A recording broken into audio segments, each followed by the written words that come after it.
Այս մարդը արդեն այնքան է adekvatությունը կորցրել, որ ասում է ոնց է ասում, մեր խաղաղությունը արդեն 1 ամիս 22 օրեկան է։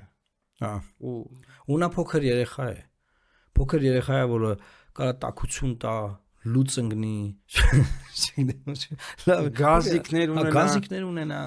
բայց այսինքն ագուզնիկը չփոխեք, չգիտեմ այնտեղ։ Ինչա ինքը։ Հա, երեխա։ Ինչա ինքը։ Այդ ինչի է, այդպես ինչի է ասում։ Որտե՞ղ դե փոքր երեխա իր իմունիտետ չուներ, չի հասկացել, գնացեն գելա փոսը, հա։ Տենց վատ բան եղավ, շուտ։ Վերջը լավ, ուզում ասեմ, ժողովուրդ,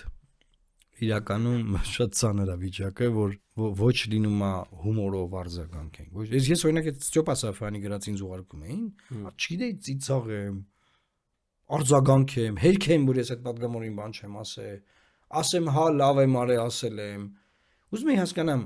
ես եմ գժանոցի մեջ, թե ընդհանուր մենք սա գժանոց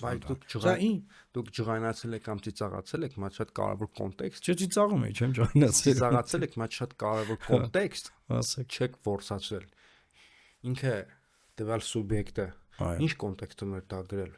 Պետականապաշտության, իբրև այ տեսեք, պետությունը պաշտպանի, հայոց ընդդիմությունը, օտարերկրացուն, նավոդկա է տվել, ցինկ է տվել, որ սեփական երկրի վարչապետին նեղը գցող հարց տան։ Պատկերացնում եք ինչ պետականա